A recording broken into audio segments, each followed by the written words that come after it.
हाँ जी students, continuing the study of group 1 elements of periodic table, that is alkali metals. Next we shall discuss about their chemical properties. Chemical properties of alkali metals, by which we mean that what kind of elements, what kind of substances the alkali metals react with, and what kind of compounds are formed when they react with other substances. ਕਿਹੋ ਜਿਹੇ substances ਦੇ ਨਾਲ ਐਲਕਲੀ metals react ਕਰਦੀਆਂ ਤੇ ਕਿਹੋ ਜਿਹੇ products ਬਣਾਉਂਦੀਆਂ, ਇਸ ਸਟੱਡੀ ਨੂੰ ਅਸੀਂ ਉਹਨਾਂ ਦੀਆਂ ਕੈਮੀਕਲ ਪ੍ਰੋਪਰਟੀਜ਼ ਬੋਲਦੇ ਹਾਂ।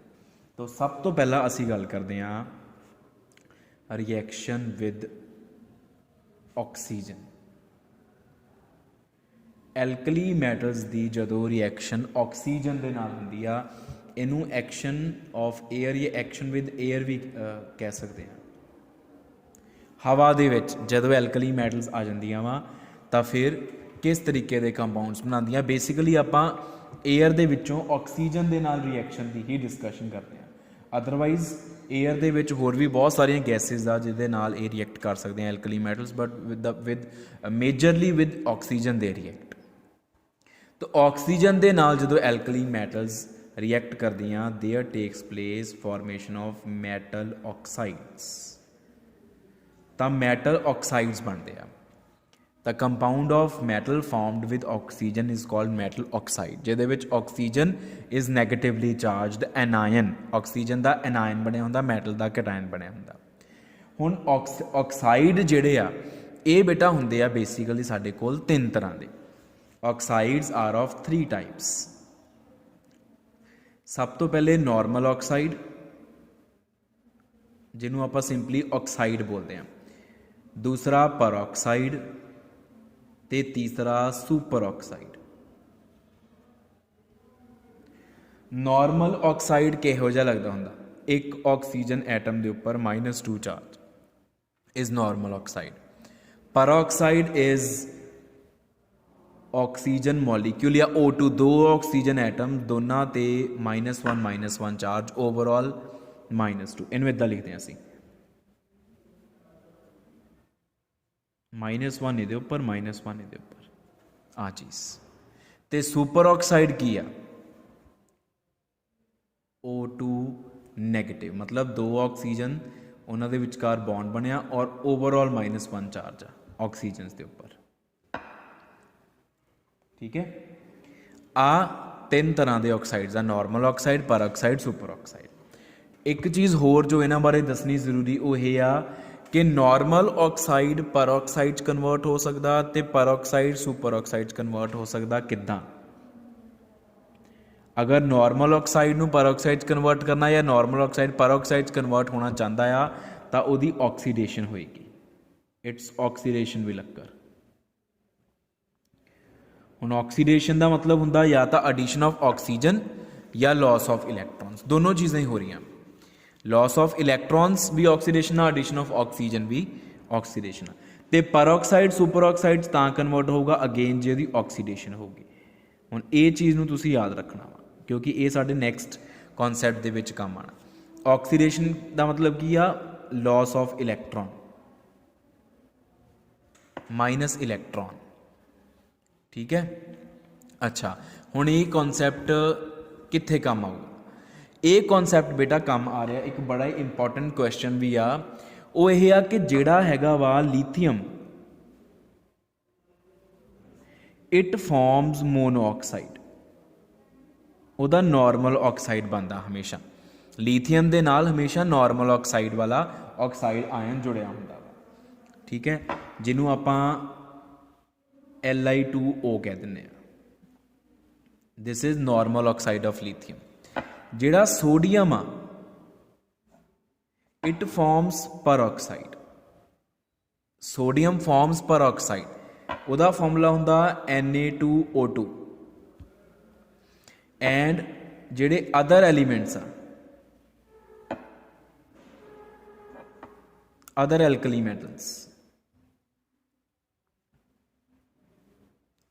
ਦੇ ਫਾਰਮ ਸੁਪਰ ਆਕਸਾਈਡ।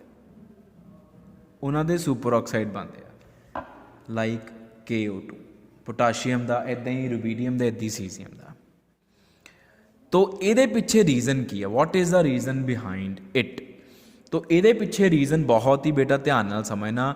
ਜਦੋਂ ਆਪਾਂ ਲੀਥੀਅਮ ਦੀ ਗੱਲ ਕਰਦੇ ਹਾਂ, ਤਿੰਨੋਂ ਆਕਸਾਈਡਸ ਦੇ ਵਿੱਚੋਂ ਸਭ ਤੋਂ ਪਹਿਲਾਂ ਹਮੇਸ਼ਾ ਨਾਰਮਲ ਆਕਸਾਈਡ ਹੀ ਬਣਦਾ ਹੁੰਦਾ। ਜਿਹੜਾ ਆਕਸੀਜਨ ਦਾ ਇੱਕ ਐਟਮ ਆ ਉਹ 2 ਇਲੈਕਟ੍ਰੋਨ ਗੇਨ ਕਰਦਾ ਹੁੰਦਾ। ਜਿੱਦਾਂ Li2O 2 ਲੀਥੀਅਮ ਐਟਮ ਦੋਨਾਂ ਨੇ ਇੱਕ ਇੱਕ ਇਲੈਕਟ੍ਰੋਨ ਲੂਜ਼ ਕੀਤਾ, ਉਹ ਦੋਨੋਂ ਇਲੈਕਟ੍ਰੋਨ ਆਕਸੀਜਨ ਐਟਮ ਨੇ ਗੇਨ ਕਰ ਲਏ। 2 Li ਪੋਜ਼ਿਟਿਵ ਕੈਟਾਇਨਸ ਬਣ ਗਏ, ਇੱਕ O2 ਨੈਗੇਟਿਵ ਐਨਾਇਨ ਬਣ ਗਿਆ, ਉਹਨਾਂ 'ਚ ਆਇਨਿਕ ਬੌਂਡ ਬਣ ਗਿਆ। Li2O ਲੀਥੀਅਮ ਦਾ ਨਾਰਮਲ ਆਕਸਾਈਡ ਬਣ ਗਿਆ। ਠੀਕ ਹੈ ਜੀ। ਹੁਣ ਅਗਰ ਆਪਾਂ ਐਲਕਲੀ ਮੈਟਲ ਦੇ ਕੈਟਾਇਨਸ ਦੀ ਗੱਲ ਕਰੀਏ, it is lithium positive, sodium positive, K positive, Rb positive and Cs positive. Down the group क्योंकि एटॉमिक या आयनिक साइज इनक्रीज कर रहा वा, तो ये करके जी positive charge density uh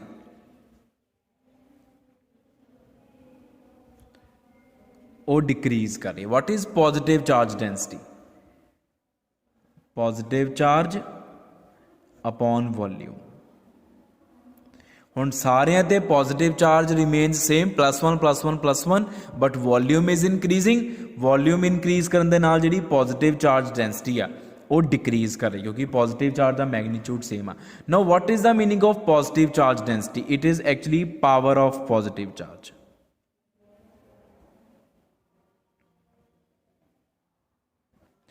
power of positive charge is actually the positive charge density. कि positive charge दे विच पावर किन्नी कु आ, स्ट्रेंथ किन्नी कु आ पॉजिटिव चार्ज की, कि वो तकड़े लैवल का पॉजिटिव चार्ज है, वीक लैवल का, स्ट्रोंग पॉजिटिव चार्ज और वीक पॉजिटिव चार्ज। ये होंगी पॉजिटिव चार्ज डेंसिटी। ਇਹਦਾ ਮਤਲਬ Li positive is since smallest, so its positive charge density is highest. It means to say that the positive charge of lithium is strongest. ਉਹਦੇ positive charge ਬਹੁਤ ਦਮ ਆ।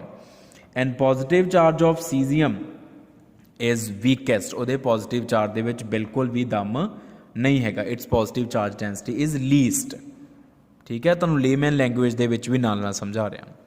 ਹੁਣ ਜਦੋਂ ਲੀਥੀਅਮ ਦੇ ਨਾਲ ਮੋਨੋਆਕਸਾਈਡ ਜੁੜ ਜਾਂਦਾ ਆ ਕੇ, ਜਦੋਂ Li ਪੋਜ਼ਿਟਿਵ ਦੇ ਨਾਲ O2 ਨੈਗੇਟਿਵ ਜੁੜ ਗਿਆ, ਤਾਂ ਕਿਉਂਕਿ ਲੀਥੀਅਮ ਦੇ ਪੋਜ਼ਿਟਿਵ ਚਾਰਜ ਦੇ ਕੋਲ ਪਾਵਰ ਬਹੁਤ ਆ, lithium's positive charge is strongest, its positive charge density is highest. ਤਾਂ ਉਹ ਮੋਨੋਆਕਸਾਈਡ ਵਾਲੇ ਜਿਹੜਾ ਆਕਸੀਜਨ ਆ ਉਹਦੇ ਇਲੈਕਟ੍ਰੋਨਸ ਨੂੰ ਟਾਈਟਲੀ ਹੋਲਡ ਕਰਕੇ ਰੱਖਦੀ ਆ, ਜਿਹਦੇ ਕਰਕੇ ਉਹਦੇ ਵਿੱਚੋਂ ਇਲੈਕਟ੍ਰੋਨ ਲੂਜ਼ ਨਹੀਂ ਹੋ ਸਕਦਾ। ਤੇ ਅਗਰ ਮੋਨੋਆਕਸਾਈਡ ਦੇ ਵਿੱਚੋਂ ਇਲੈਕਟ੍ਰੋਨ ਲੂਜ਼ ਨਹੀਂ ਹੋਊਗਾ ਤਾਂ ਪਰਆਕਸਾਈਡ ਨਹੀਂ ਬਣੂਗਾ, ਸੁਪਰ ਆਕਸਾਈਡ ਨਹੀਂ ਬਣੂਗਾ। ਇਸ ਕਰਕੇ ਲੀਥੀਅਮ ਦਾ ਜਦੋਂ ਮੋਨੋਆਕਸਾਈਡ ਬਣ ਜਾਂਦਾ ਤਾਂ since lithium's positive charge density is highest, so it holds the electron density of monoxide oxygen very tightly and does not let it to do oxidation into peroxide and superoxide। ठीक है जी। When we talk about Na positive, हुण क्योंकि Na positive का size lithium positive तो ज़्यादा, इस करके वो पॉजिटिव चार्ज डेंसिटी घट आ, वो पॉजिटिव चार्ज की पावर घट आ, वो पॉजिटिव चार्ज का दम घट आ। तो इस करके जदों पहला सोडियम के नाल मोनोआक्साइड जुड़दा वा आके, तो क्योंकि सोडियम के पॉजिटिव चार्ज दे विच उन्ना दम नहीं हैगा, इस करके जिहड़ा उहदा ऑक्सीजन आ मोनोआक्साइड O2 नैगेटिव वाला ऑक्सीजन आ वो अपने इलैक्ट्रॉन दे दिंदा वा, लूज कर दिंदा, क्योंकि सोडियम पॉजिटिव का पॉजिटिव चार्ज वो इलैक्ट्रॉन्स नूं उन्ना टाइटली होल्ड करके नहीं रख सकता because of its comparatively weaker positive charge या less positive charge density. There takes place oxidation of monoxide into peroxide and further oxidation is not possible. And in case of potassium positive, rubidium positive and cesium positive, since positive charge density is quite less, the power of positive charge is very less. So these cations do not hold the electron density of monoxide very tightly, due to which there takes place oxidation of monoxide into peroxide and peroxide further into superoxide। कि peroxide वाली electron density ਨੂੰ भी फिर K positive, Rb positive, Cs positive का positive charge tightly hold करके नहीं रख सकता। इस करके peroxide की इलैक्ट्रॉन डेंसिटी भी लूज हो जाती, मतलब peroxide भी इलैक्ट्रॉन लूज कर सकता, उसकी ऑक्सीडेशन हो जाती है, तो peroxide फर्दर अगों सुपरऑक्साइड कन्वर्ट हो जाता है।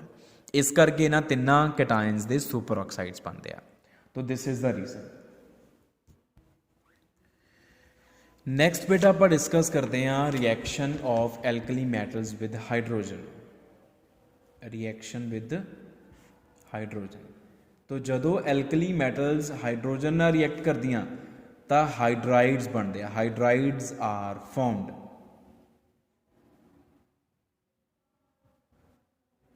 There takes place formation of hydrides. Hydrides का फॉर्मूला की हुंदा MH, M positive H negative. Simple reaction आ, मैटल जदों हाइड्रोजन नाल रिएक्ट करेगी तो आ चीज़ बनेगी 2MH in which M is positively charged, H is negatively charged. This is metal hydride. Very simple. M की आ एल्कली मैटल, कोई भी लिथियम सोडियम पोटाशियम कोई भी हो सकती है ना इहदे विचों। हुण अगर आपां गल करिए थोड़े जे कॉन्सैप्ट्स डिस्कस करिए मैटल हाइड्राइड्स बारे, तां रिएक्टिविटी की अगर आपां गल करिए, reactivity of alkali metals for hydride formation, hydride formation के टुवर्ड्स जी रिएक्टिविटी आ वो इनक्रीजेज डाउन द ग्रुप, थले जाते जाते इनक्रीज कर दी है। क्यों क्यों इनक्रीज कर दी है? क्योंकि थले जाते जाते साइज़ वड्डा होंदा जांदा ते साइज़ वड्डा होने दे नाल इलैक्ट्रॉन लूज करना सौखा होंदा जांदा।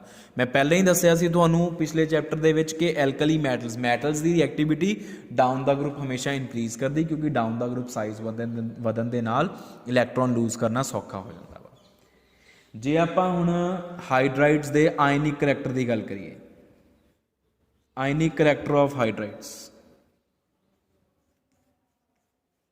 मतलब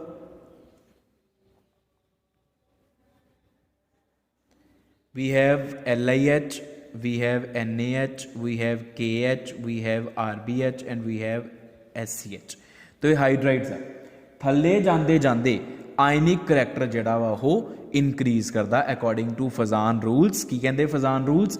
मोर is the size of cation, less is the covalent character and more is the ionic character. तो आ आयनिक करैक्टर इनक्रीज कर रहे थले जाते जाते। ठीक है जी। फिर आप फर्दर गल करते हैं, अगर आप स्टेबिलिटी ऑफ हाइड्राइड्स की गल करिए,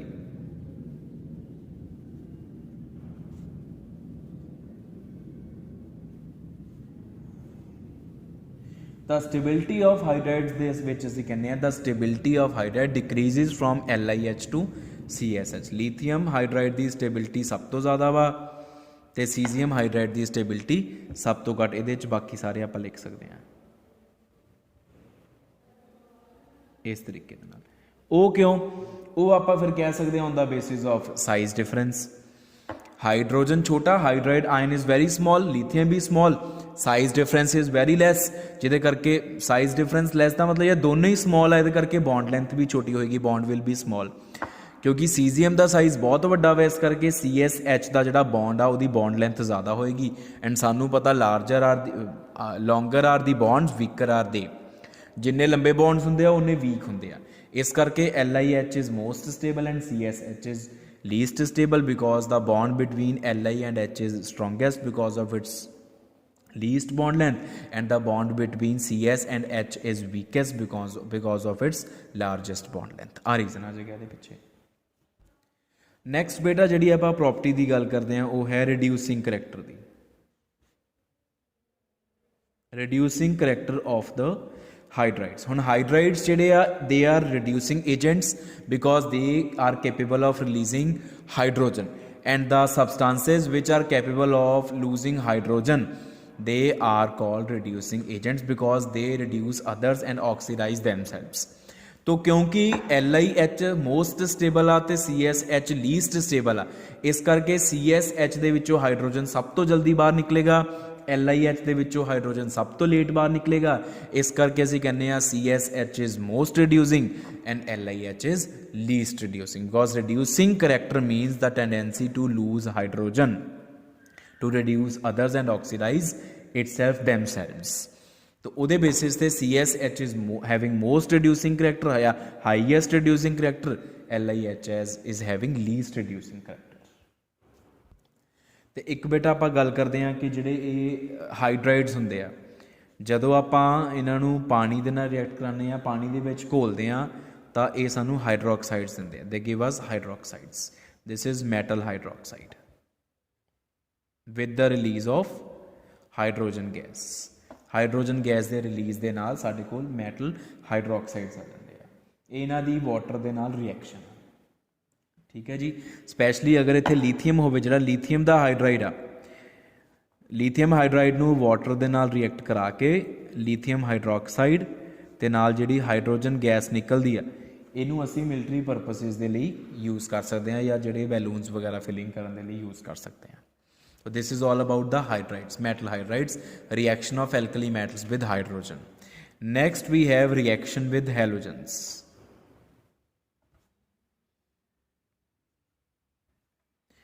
तो halogens ਦੇ ਨਾਲ ਜਿਹੜੀ reaction ਆ ਉਹ it is very similar to the reaction that is shown by alkali metals with hydrogen. Hydrogen ਵਰਗੀ ਹੀ ਹੈ, same to same.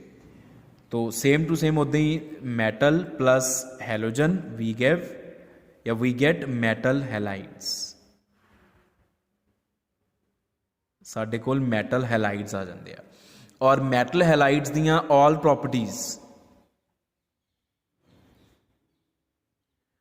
Of metal halides are similar to metal hydrides. जिन्नियां आपां प्रॉपर्टीज़ पढ़ियां ना मैटल हाइड्राइड्स के बारे, ये सारियां मैटल हैलाइड्स से भी सेम टू सेम एप्लीकेबल आ, सेम टू सेम ट्रेंड्स आ, सेम उस तरीके नाल ही आपां इन्हूं डिस्कस कर सकते हैं। नैक्सट है रिएक्शन विद वाटर, पानी दे नाल एल्कली मैटल्स की रिएक्शन। तो जदों पानी दे नाल एल्कली मैटल्स रिएक्ट करदियां we get metal hydroxides with the liberation of water, with the liberation of hydrogen gas, water ਦੇ ਨਾਲ ਜਦੋਂ alkali metals react ਕਰਦੀਆਂ we get metal hydroxides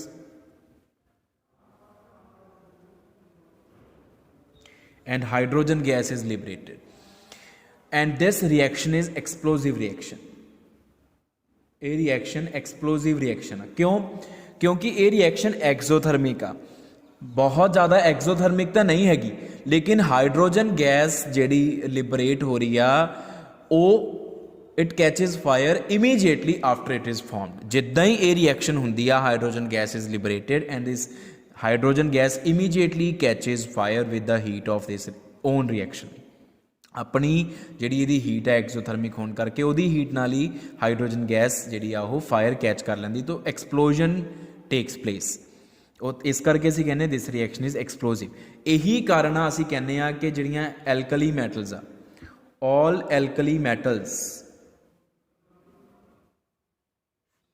are kept in kerosene oil. इन्हां नूं kerosene oil दे विच ही रखना पैंदा। क्यों कैरोसिन ऑयल? क्योंकि कैरोसिन ऑयल दे विच अगर डिप्ड रहणगियां तां मॉइस्चर दे कॉन्टैक्ट च नहीं आउणगियां, क्योंकि जे ये मॉइस्चर के कॉन्टैक्ट में आ गई तो इन्होंने वाटर नाल रिएक्ट करके हाइड्रोजन गैस लिबरेट करनी है, उन्हें नाल दी नाल फायर कैच कर लेनी है, तो एक्सप्लोजन हो सकता। इस करके इन्होंने कैरोसिन ऑयल दे विच सेफ करके रखा जाता। एक होर रीजन असीं लिखते हैं कि एल्कली मैटल्स नूं कैरोसिन ऑयल इस करके रखते ताकि ये एयर के कॉन्टैक्ट में भी ना आन, क्योंकि एयर के कॉन्टैक्ट में आंदियां आ तो एयर दे विच जिन्नियां भी गैसिज आ उन्हां दे नाल ये बहुत जल्दी रिएक्ट कर जांदियां, because these are highly reactive metals. ये बहुत रिएक्टिव मैटल्स आ, because of their large atomic sizes they are very reactive metals. They can react with the gases present in air very quickly, due to which they are converted into metal oxides, metal carbonates, metal sulphates etcetera. तो metal रहिंदी होई नहीं, metal another substances दे विच convert हो जाती है। इस करके असीं इनू एयर के कॉन्टैक्ट च नहीं लैके आते। मोर ओवर एयर च फिर मॉइस्चर भी होएगा, मॉइस्चर के नाल कंटैक्ट आऊगी तो फिर एक्सप्लोजन हो जाएगा। तो इन्हां दो कारणों करके असीं कहने कि इन्हूं असीं कैरोसिन ऑयल दे विच ही सेफ करके रखते हैं, डिप करके रखते हैं। ठीक है जी, इंपॉर्टेंट क्वेश्चन है कि फिर नैक्सट साडे कोल आ जांदा आ सॉल्यूशन इन लिक्विड अमोनीया।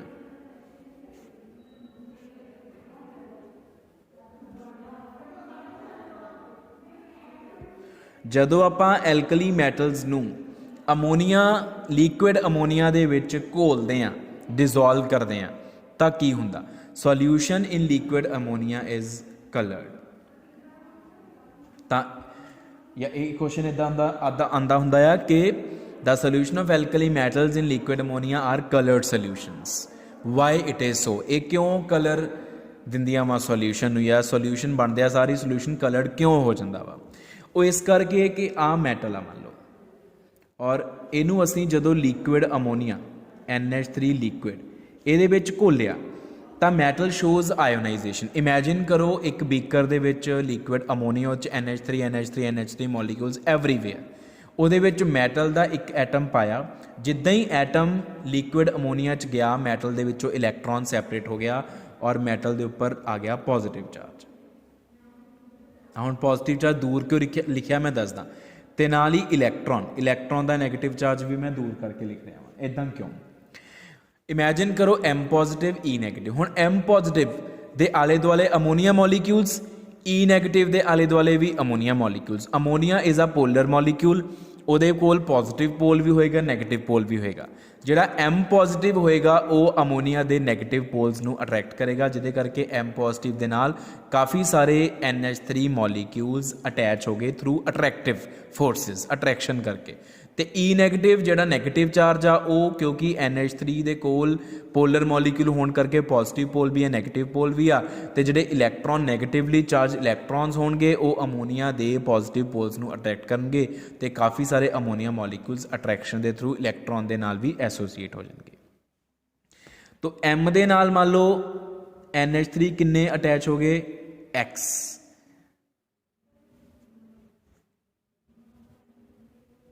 तो आ चार्ज आप ओवरऑल पाता।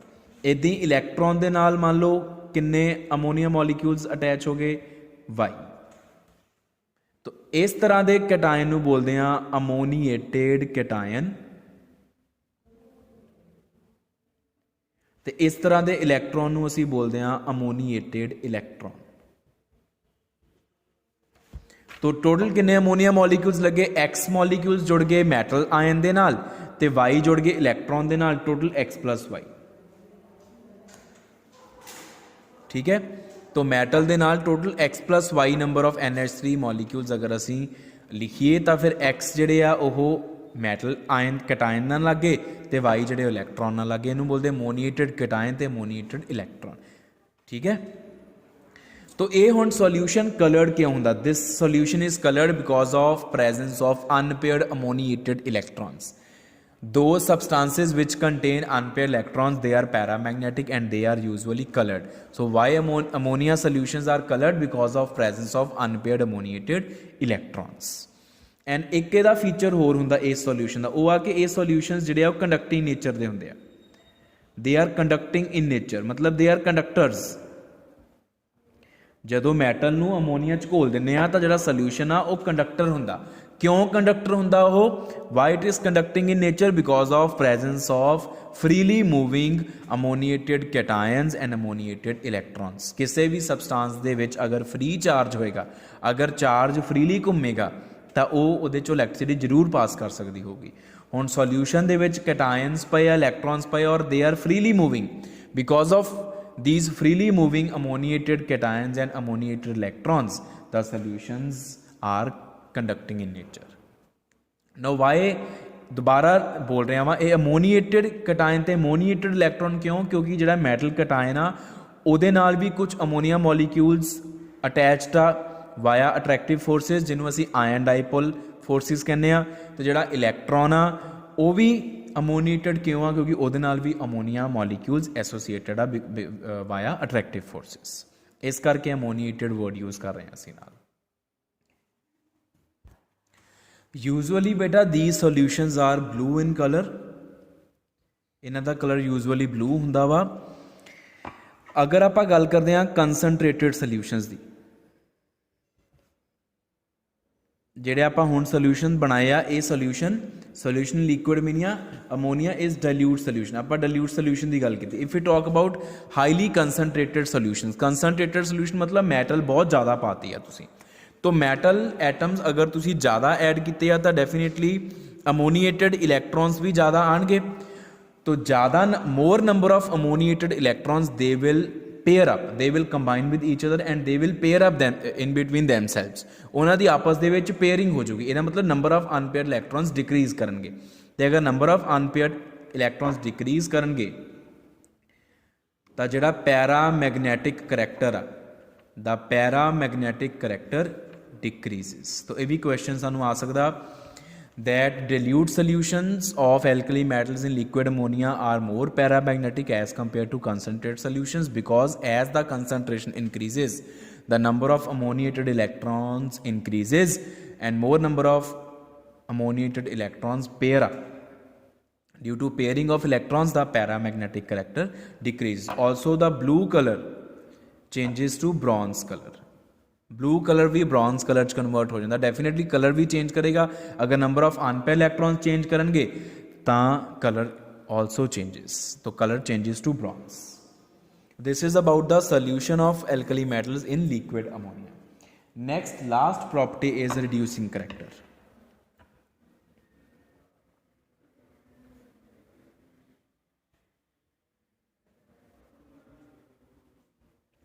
Reducing character of alkali metals.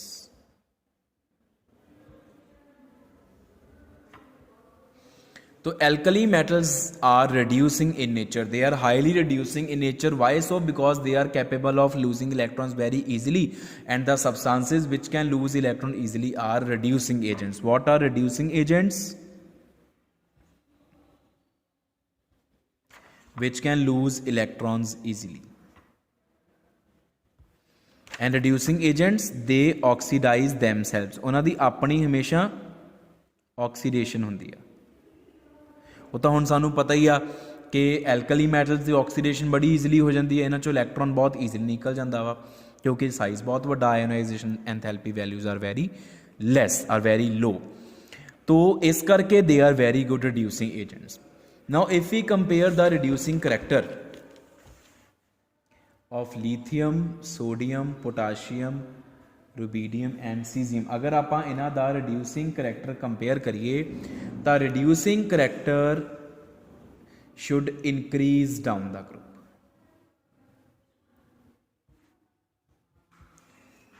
Reducing character जिहड़ा वा डाउन द ग्रुप इनक्रीज करना चाहिए। क्यों? क्योंकि डाउन द ग्रुप साइज वधन करके इलैक्ट्रॉन लूज करने की टेंडेंसी इनक्रीज करती जा रही है।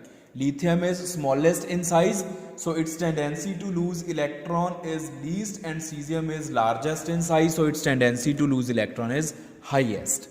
So according to on the basis of this concept, lithium should be the poorest or weakest reducing agent and cesium should be the strongest reducing agent. But there is an exceptional case, there is an unexpected behavior. वो अनएक्सपैक्टेड behaviour किया कि जिहड़ा lithium आ, lithium दा reducing character सब तो घट होना चाहिए, but lithium is strongest reducing agent.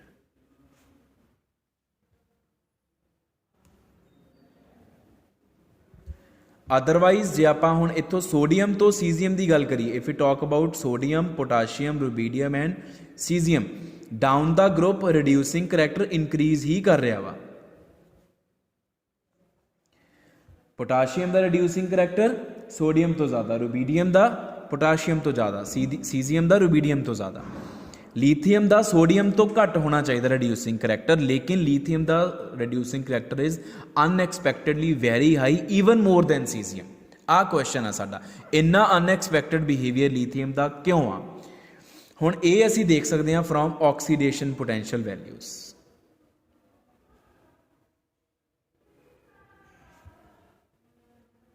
We can check the oxidation potential values. What is oxidation potential? The tendency to show oxidation, or it is the measure of tendency to show oxidation.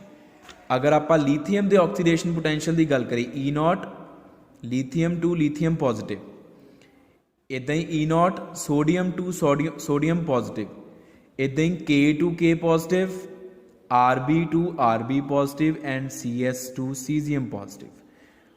अगर आप इन्हां couples की potential value cheque करिए, हुणे oxidation हो रही है, increase in oxidation number. Sodium का है 2.71 ऑक्सीडेशन पोटेंशियल वैल्यू, पोटाशियम की 2.93, 2.99 एंड 3.00, लिथियम की unexpectedly 3.04, even more than caesium. Why so? ਹੁਣ oxidation potential value is measure of tendency to show oxidation and measure of reducing character. ਹੁਣ lithium ਦਾ oxidation potential ਸਭ ਤੋਂ ਜ਼ਿਆਦਾ, ਇਸ ਕਰਕੇ ਅਸੀਂ ਕਹਿੰਦੇ ਉਹਦਾ ਰਿਡਿਊਸਿੰਗ ਕਰੈਕਟਰ ਵੀ ਸਭ ਤੋਂ ਜ਼ਿਆਦਾ, ਉਹਦੀ ਆਕਸੀਡੇਸ਼ਨ ਸ਼ੋ ਕਰਨ ਦੀ ਇੱਛਾ ਸਭ ਤੋਂ ਜ਼ਿਆਦਾ। ਹੁਣ ਇਹ ਤਾਂ ਬੜਾ ਅਨਐਕਸਪੈਕਟਡ ਬਿਹੇਵੀਅਰ ਆ, ਕਿਉਂ? ਕਿਉਂਕਿ ਲੀਥੀਅਮ ਦਾ ਸਾਈਜ਼ ਤਾਂ ਬਹੁਤ ਛੋਟਾ ਆ, ਸਭ ਤੋਂ ਛੋਟਾ ਸਾਈਜ਼ ਆ ਲੀਥੀਅਮ ਦਾ, ਜਿਹਦੇ ਕਰਕੇ ਅਸੀਂ ਉਮੀਦ ਕਰਦੇ ਹਾਂ ਕਿ ਉਹ 'ਚੋਂ ਇਲੈਕਟ੍ਰੋਨ ਜਲਦੀ ਨਹੀਂ ਨਿਕਲਣਾ ਚਾਹੀਦਾ। ਤਾਂ ਫਿਰ ਉਹਦਾ ਆਕਸੀਡੇਸ਼ਨ पोटेंशियल ਇੰਨਾ ਜ਼ਿਆਦਾ ਕਿੱਦਾਂ ਆ ਗਿਆ? तो ये पिछे रीजन ये है बेटा कि ऑक्सीडेशन पोटेंशियल वैल्यूज जिहड़ियां it is the net effect of 3 processes. Simply electron बाहर कट देना is not the measure of oxidation potential. Oxidation potential does not refer only the removal of electron from gaseous atom, it is composition of 3 processes, 3 steps. It is the net effect of 3 steps, not only 1 step of removing electron from gaseous atom। ਹੁਣ ਉਹ 3 process ਕਿਹੜੇ ਆ? ਪਹਿਲਾ, ਕਿਉਂਕਿ metal is always in solid state, ਪਹਿਲਾਂ metal ਨੂੰ gas ਦੇ ਵਿੱਚ ਕਨਵਰਟ ਕਰਨ ਲਈ એનર્ਜੀ ਦਿੱਤੀ ਜਾਂਦੀ ਆ, ਜਿਹਨੂੰ ਅਸੀਂ ਕਹਿੰਦੇ ਆ એનર્ਜੀ ਆਫ ਸਬਲਾਈਮੇਸ਼ਨ, ਕਿ ਪਹਿਲਾਂ ਇੰਨੀ એનર્ਜੀ ਦੇ ਕੇ ਮੈਟਲ ਨੂੰ ਗੈਸ 'ਚ ਕਨਵਰਟ ਕਰਦੇ ਆ, ਗੈਸ਼ੀਅਸ ਐਟਮ 'ਚੋਂ ਫਿਰ ਇਲੈਕਟ੍ਰੋਨ ਰਿਮੂਵ ਕਰਦੇ ਆ। That energy is ionization energy. And फिर ऑक्सीडेशन पोटेंशियल दी वैल्यू नू मैजर करन दे लई गैशियस कैटायन नू एक्वस मीडियम दे विच डिजोल्व करके ओदी हाइड्रेशन कराने। This is hydrated ion. Hydrated ion दा मतलब कि ओदे आले दुआले वाटर मॉलिक्यूल्स लगे हुए आ। और जिहड़ा ये आपां थर्ड प्रोसैस लिखिया आ, इहदे विच जिहड़ी एनर्जी रिलीज़ हुंदी वो है hydration enthalpy. Energy of sublimation, sublimation enthalpy, it is energy supplied, ये पॉजिटिव एनर्जी आ। Ionization is in also the energy supplied, it is also positive energy। hydration energy is energy released, it is negative energy। And oxidation potential जिहड़ा आ ओदी value depend करेगी कि इन्हां तिन्नां दा जिहड़ा सम आऊगा वो किन्ना को negative. Negative value of sum of delta H sublimation, ionization energy and hydration enthalpy। More is the negative value of addition of these 3 type of energies। More will be the oxidation potential, more will be the oxidation potential, more will be the tendency to reduce others and high will be the reducing character। ਹੁਣ lithium ਦਾ case unexpected ਕਿਉਂ ਆ? ਕਿਉਂਕਿ lithium ਦੇ case ਦੇ ਵਿੱਚ hydration enthalpy is very high in case of lithium।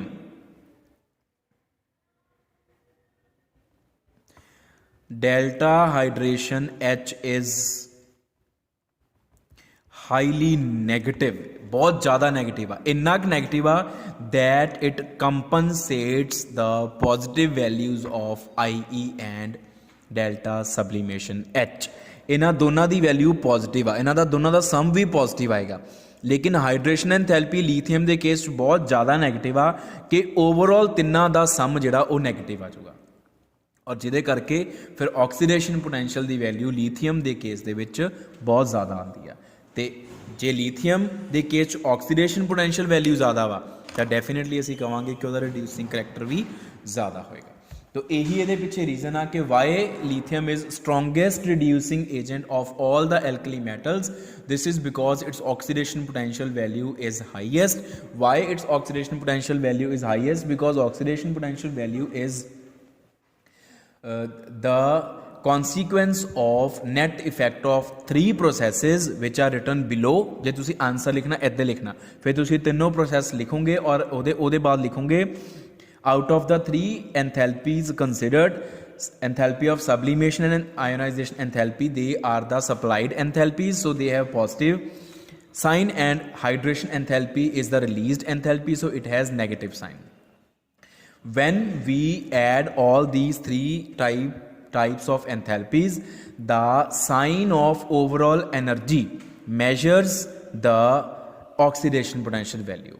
More negative is the sum of these three enthalpies, more will be the oxidation potential. And for lithium, since hydration enthalpy is highly negative, so it compensates the positive values of delta sublimation H and ionization enthalpy, due to which the overall sign of sum of these three enthalpies is highly negative. That's why oxidation potential value of lithium is very high and it has high reducing character. So this is all about the chemical properties of alkali metals.